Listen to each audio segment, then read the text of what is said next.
My name is Zhou Zhi. Welcome to my talk. It's called Cross-Site Escape, Pwning macOS Safari Sandbox the unusual way. Now, first thing first, please allow me to introduce myself. This is my Twitter handle, Code Colorist. I work for End Security like Year Labs now, mostly on product security and vulnerability research. I have spoken at several conferences. I have won iPhone category at 10th Cut 2020, and it was the first ever public successful iOS challenge in such competitions after PAC has been introduced. This talk mainly consists of 3 parts. Since it's only 25 minutes long, I have to do things so quickly. Most of the talk is about case studies, but hopefully you can gain more insights on these special attack surfaces. So let's get it started. Here is the definition of cross-site scripting from Wikipedia. So, are we going to talk about web security today? Absolutely no. I borrowed the name from cross-site scripting because they have things in common.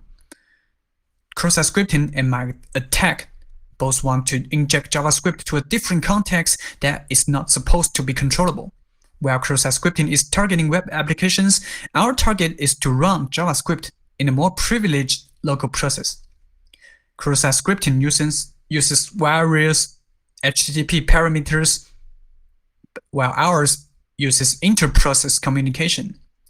The goal for cross-site scripting is to bypass same origin policy, while our attack wants to gain native code execution and break out of Safari Sandbox. Apart from the web browser, Safari, there are actually more applications that support web content rendering with WebView. There are 2 kinds of web views on macOS. They're both based on WebKit. WK WebView is the successor of legacy WebView. It has isolated renderer process, Sandbox, and JIT support. The legacy WebView is deprecated. It does not support multi-process, no renderer Sandbox, no JIT. Legacy web views still exist. They often expose extra functionalities to JavaScript, and they don't have Sandbox. If we manage to inject our JS payload to them, would it be possible to escape browser Sandbox? So let's see the case studies. First one, exploiting a ton of check-ton of use with cross-site escape. There was a Sandbox bug in Core Foundation before macOS Mojave. To reproduce it, first, turn off rootless so you can debug Safari renderer. Attach LDB to any renderer process and use this command to read the plist from a location where it is not accessible by the Sandbox. They act like there is no Sandbox at all, and you can actually read the value from calculator.app. Why? The root cause of this bug is by coincidence. CF preferences API families are based on XPC. There is a daemon process CF preference D who is responsible for data persistence. It does have Sandbox check to read and write, but the implementation is buggy.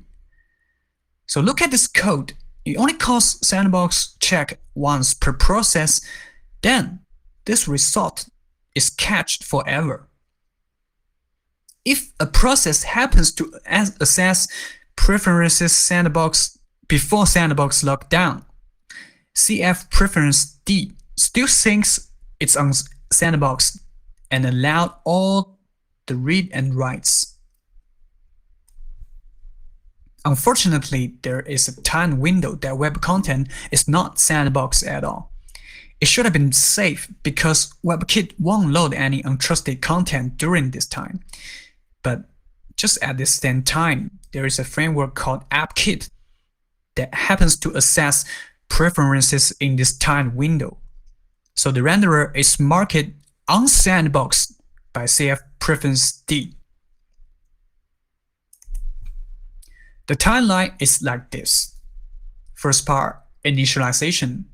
Web content is a normal process, and it reads preferences. Then Save preference D, check the sandbox states and mark it as not sandbox. Now we enter the sandbox lockdown with sandbox init with parameters. Now try to read and write the preferences again. No problem. That's a big problem. Okay, now where is our cross-site script? Let's meet dashboard, a legacy macOS feature that has been removed on Catalina. It was an application for Apple. macOS operating systems used as a secondary desktop for hosting mini applications known as widgets. Widgets are written in HTML and JavaScript, and they are presented in the web views of dashboard. Yeah, that's where we're gonna inject malicious script too. Every widget has a manifest file in playlist format. Here are some of its keys. Main HTML is the file name of main user interface. If this allowed network access is set as true, the widget can send HTTP requests in AJAX. There is a key named allow system. If enabled, the JavaScript of the widget can call dashboard.system function to execute shell commands. That's pretty scary. The Web Content Sandbox allows reading files to a temporary directory. That's where we're gonna release the HTML and JavaScript payloads. We can extract a widget bundle here. Now remember, we have to write two plist files. One is for our own widgets manifest. Another one is to install our widget bundle to com.apple.dashboard, where we can supply the absolute path to our bundle in our temporary path. That's it. Cross-site script to dashboard web view through an IPC bug. Now we have injected scripts to dashboard. There is no need to re-exploit the renderer twice. Remember that allow system key. Just enable it, and window.dashboard.system is available for us to execute shell commands. No sandbox this time, of course. But there are still two problems. What if dashboard is disabled? And how do we switch to dashboard desktop to activate the script? Further investigation shows that web content is allowed to talk to com.apple.doc.server. Doc has been attacked at least twice at Pwning, but I guess my exploit is more interesting. Now look at this doc-related APIs. There is a preferences pane for turning dashboard on and off. To my surprise, if you want to use dashboard, you have to set it to a space or as overlaid. But to my surprise, it's possible to change this setting through the doc mig. Core doc set preferences function can enable it, and core doc send notification can switch to the secondary desktop for widgets. Now, all we need is list two lines of code. Now, putting all the things together, here's our demo. Combining our exploit at Pwning 2017, exploiting the web SQL to gain initial remote code execution, and then use this ton of use to finally escape. Here comes the third case study, how we will exit cross-site scripting again. This is basically a copycat of CVE 2017-2361. Protezero's ex-member Lockheed Hart found this client-side cross-site script that can jump from Safari to a local application, then run calculator without any memory corruption. This is so impressive. The truth about security is that developers never learn from bugs, but we researchers do. His bug exploited Help Viewer, which is trusted by Safari. Safari has a list of hard-coded trusted URL schemes. And redirection to these schemes won't trigger confirmation. These apps are built-in system apps and some Apple internal tools. They must have digital signature by Apple. The one exploited by Lockheed Hard is help. But what about this X Apple help basic? It's another legacy URL scheme accepted by help viewer. It replaces the URL scheme X Apple help basic to HTTPS and open the URL in the web view. Only apple.com is accepted. And in this jump, there's no confirmation at all. This web view is not Sandbox, and it's possible to find an cross-site script or open redirection on apple.com to make it load arbitrary scripts. We haven't got renderer remote code execution yet, but we have already bypassed Sandbox. Help viewer web view has no JIT nor Sandbox, which means we need one more DOM bug exploit. We can execute arbitrary native code outside Sandbox, which is a full chain exploit. And this web view can open more universal links, which may open more attack surfaces for us. For example, like this VNC or SSH, you can connect to a remote machine.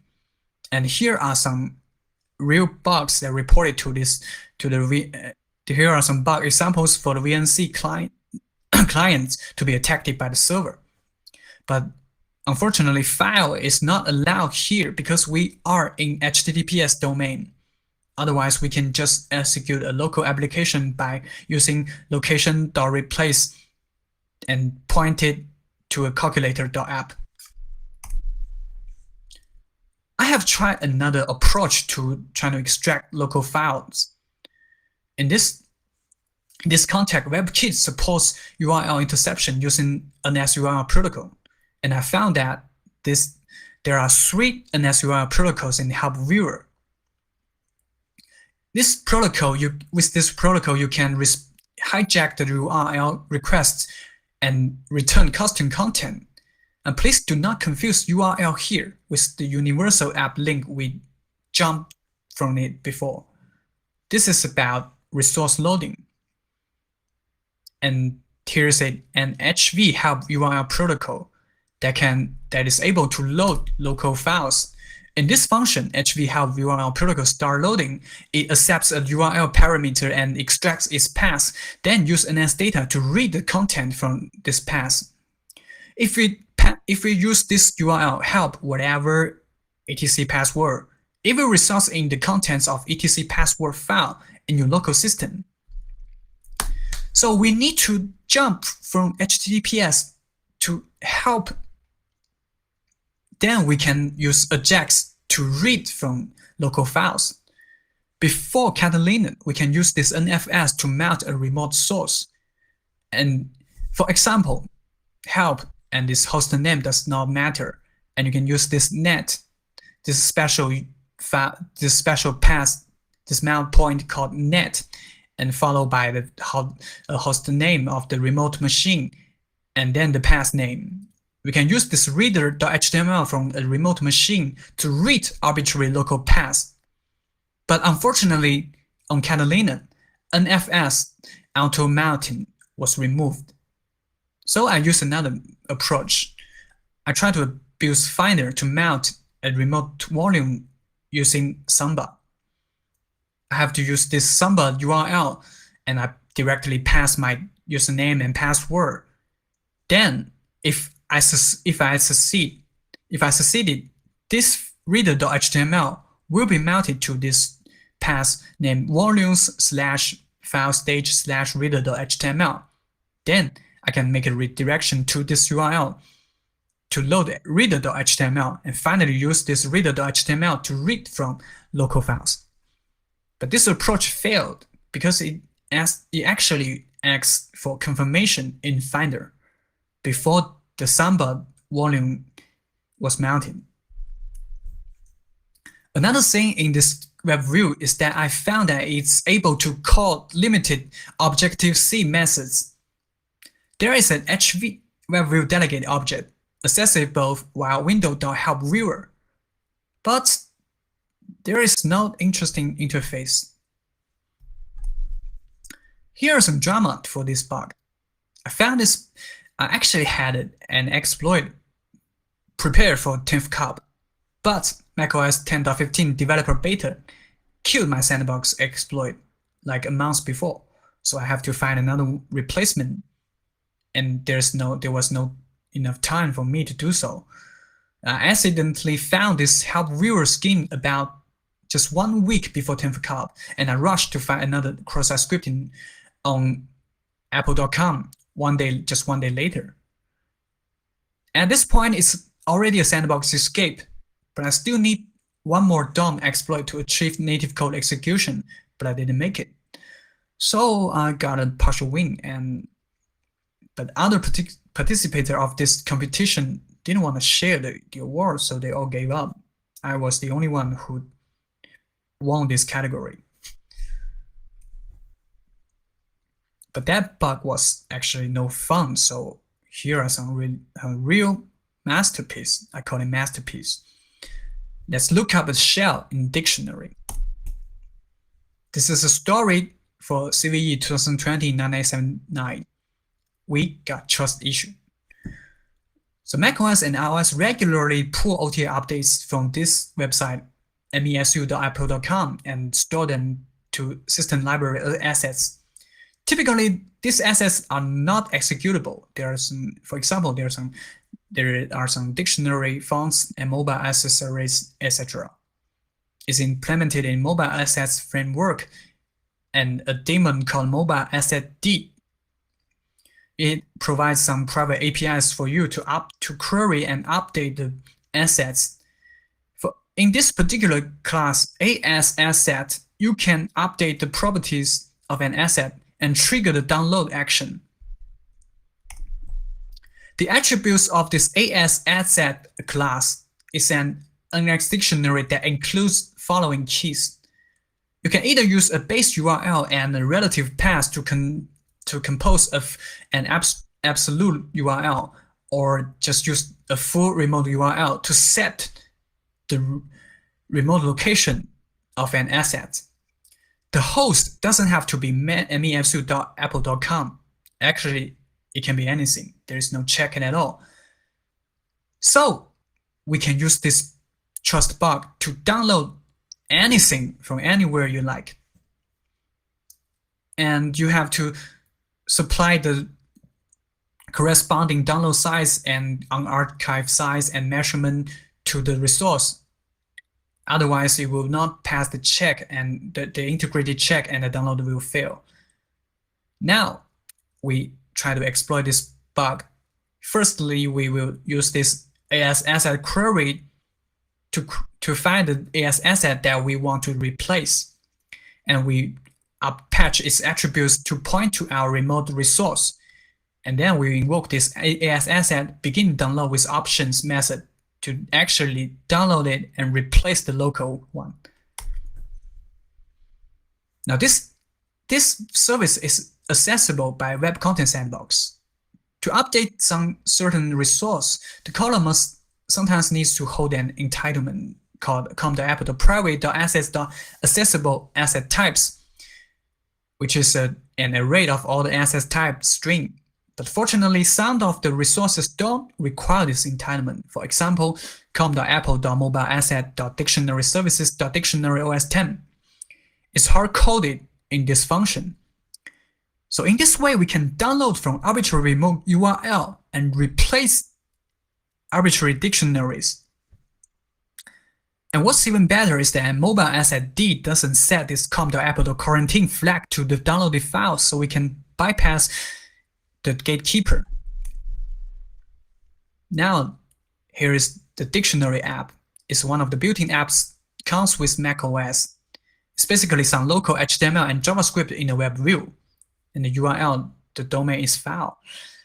Since we have exploited the bug in the mobile asset framework, we can inject cross-site scripting payload from Safari to dictionary web view. And what can we do in this web view? I tried something in this web view, and I managed to manage it to launch the calculator from these 3 lines of code. I can create an enter element and trigger the click event to it, and it actually works. The calculator shows up. But another way to redirect the page that assign a string to the location object does not work. Nothing happened. So how could this even happen? This is very strange.